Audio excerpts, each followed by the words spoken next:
دوسرا ایک لمحہ فکریہ کی جہت یہ ہے، ہم اہل سنت کے لیے میں آپ سے بار بار یہ گزارش کر چکا ہوں، ہم میں سے بہت سے مزارات پہ جا کر منتیں مانتے ہیں، میرا یہ کام ہو گیا میں 10 دیگیں چڑھاؤں گا، میرا یہ کام ہو گیا میں چادر چڑھاؤں گا، میرا یہ کام ہو گیا تو یتیموں کو کھانا کھلاؤں گا، بزرگ سے بعض اوقات باتیں کر رہے ہو، داتا صاحب میرا یہ کام ہو جائے تو میں آپ کے مزار پہ 10 دیگیں چڑھا دوں گا۔ اسی طرح نیاز کر رہے ہوتے ہیں، خواجہ صاحب کی نیاز، غوث پاک کی نیاز۔ اس میں جو صحیح کانسیپٹ ہے اس کو سمجھنا انتہائی ضروری ہے، وہ آپ سیکھیں، جو میں بارہا آپ کو بیان کر چکا ہوں، تاکہ آپ غلطی سے محفوظ رہ سکیں۔ ان میں خرابیوں میں مبتلا ہونا آہستہ آہستہ آپ کو حقیقی شرک کی طرف لے جا سکتا ہے۔ اب اس کا بس 5 منٹ میں خلاصہ ذکر کر دیتا ہوں۔ خلاصہ اس کا یہ ہے کہ دینے والی ذات کس کی ہے؟ صرف اللہ۔ تمام خزانے کس کے دستے قدرت میں ہیں؟ اللہ تبارک۔ اللہ نہ چاہے تو کوئی بھی ایک تنکا بھی اٹھا کر آپ کو نہیں دے سکتا۔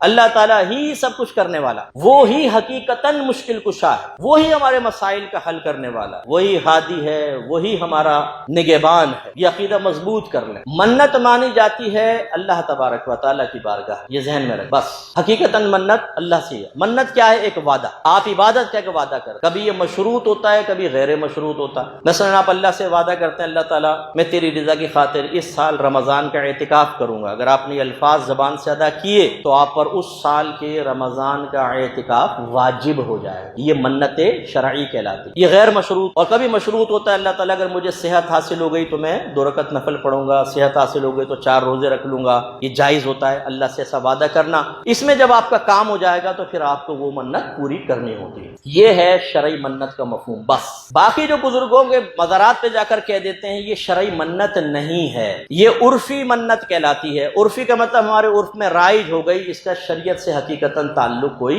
نہیں ہوتا۔ میں تو عوام کو مشورہ دیتا ہوں بھائی وہی منت آپ شرعی منت اختیار کریں بس، کیونکہ اس میں خرابیاں بہت ہوتی ہیں، کیونکہ مشورے دینے والے اور عقیدے میں بگاڑ پیدا کرنے والے 50 مل جائیں گے آپ۔ لیکن چلیں اس کی جوازی بس صورت یہ ہے کہ آپ نے جا کر مثلا داتا صاحب کے مزار پر یوں کہا کہ داتا صاحب اگر میرا یہ کام ہو جاتا ہے تو میں آپ کے مزار پر 10 دیگیں چڑھاؤں گا۔ اس میں آپ کے ذہن میں کیا ہونا چاہیے؟ اس کا آپ کے ذہن میں یہ ہونا چاہیے کہ داتا صاحب براہ راست کام نہیں کریں گے، نہ کر سکتے ہیں۔ کام کون کرے گا ہمارا؟ اللہ تعالیٰ۔ تو داتا صاحب سے کیوں کہہ رہے ہیں؟ ہم الفاظ تو یہ کہہ رہے ہیں داتا صاحب میرا یہ کام ہو گیا تو میں 10 دیگیں چڑھاؤں گا، لیکن اس کے پیچھے ہماری جو لاجک ہے وہ یہ ہونی چاہیے کہ آپ اللہ سے دعا کر دیں کہ میرا کام ہو جائے۔ اگر آپ کی دعا کی برکت سے کام ہو جاتا ہے، اور دعا کی ہے کہ نہیں کی، قبول ہوئی ہے کہ نہیں ہوئی، وہ کیسے پتہ چلے گا؟ کام ہو جائے گا تو ہم کہیں گے یار منت مانی تھی کام ہو گیا، کام ہو جائے تو پھر آپ دیگیں چڑھا دیں۔ تو ایک تو یہ بس ذہن میں کانسیپٹ دے گا اللہ تعالیٰ، داتا صاحب نہیں۔ دوسرا یہ ڈائریکٹ نہیں دیں گے بلکہ دعا کریں گے اللہ کی بارگاہ میں، اللہ مجھے عطا فرمائے گا۔ تیسری بات یہ ہے کہ جو کھانا کھلائیں گے وہ داتا صاحب کے لیے نہیں ہوگا، نہ داتا صاحب کا قرب حاصل کرنا مقصود، نہ داتا صاحب ثواب دیں گے،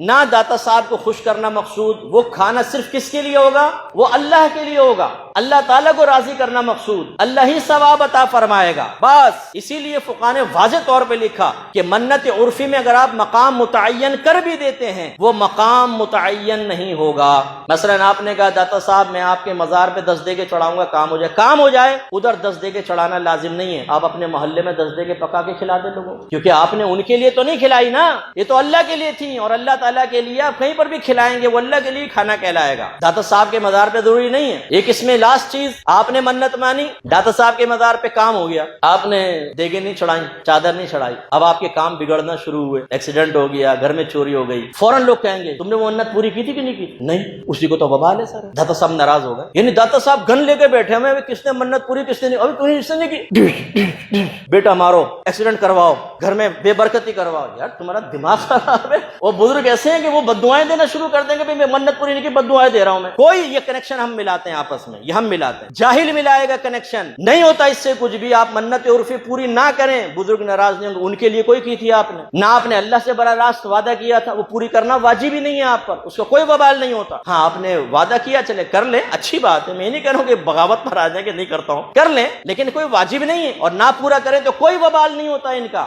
یہ ہے جو بنیادی ایک کانسیپٹ ہوتا ہے۔ ٹائم چونکہ ہو گیا، نیاز کا رہ گیا، وہ میں آپ کو نیکسٹ ٹائم سمجھاؤں گا، اگر غور کریں گے تو اسی پر نیاز کا بھی ساری تفصیل ہے، یہ تفصیل ذہن میں ہو پھر تو صحیح ہے، لیکن عوام الناس سے پوچھ کر دیکھیں، ایک بولے گا میں جا رہا ہوں، وہ چادر کی منت مانی ہے داتا صاحب کی، صرف اتنا پوچھ لے گا چادر چڑھانا کیا ہے، واجب ہے، فرض ہے، اس سے صاحب مزار کو فائدہ ہوگا، تجھے فائدہ ہوگا، کیوں چڑھاتے ہیں بتا ذرا؟ جواب دے دے تو فقیر کا نام بدل دیجیے گا آپ، اگر صحیح جواب دے، جواب تو دے گا لیکن ہوگا اوٹ پٹانگ جواب، بالکل خود نہیں پتا ہوگا، بڑا لاجک لائے گا نا، جیسے صندوق کھول کر خاندانی نسخہ نکالا ہے، بھائی اس میں نا یہ ہوتا ہے، جب چڑھاتے ہیں نا وہ جو کھڑے ہو جاتے ہیں تو چادر آئی ہے اور فیض جاری کرنا شروع، تم نے دیکھا ہے یہ بالکل ویسی ہی ہے جیسے بچہ چھوٹا منا سا مسکرائے نا تو مائیں کیا کہتی ہیں، اسے نا خواب میں پری نظر آ رہی ہے، بھائی تمہیں کس بچے نے بتایا تھا کہ بھائی بڑے ہونے کے بعد کہ میں نے خواب میں نا اس میں بچپن میں دودھ پیتے ہوئے پری کو دیکھا تھا، ہم پری دیکھتے ہیں، یہ کس نے بتا دیا؟ یہ ہم ملاتے ہیں کنیکشن آپس میں، اللہ تعالیٰ سمجھ کے توفیق عطا فرمائے۔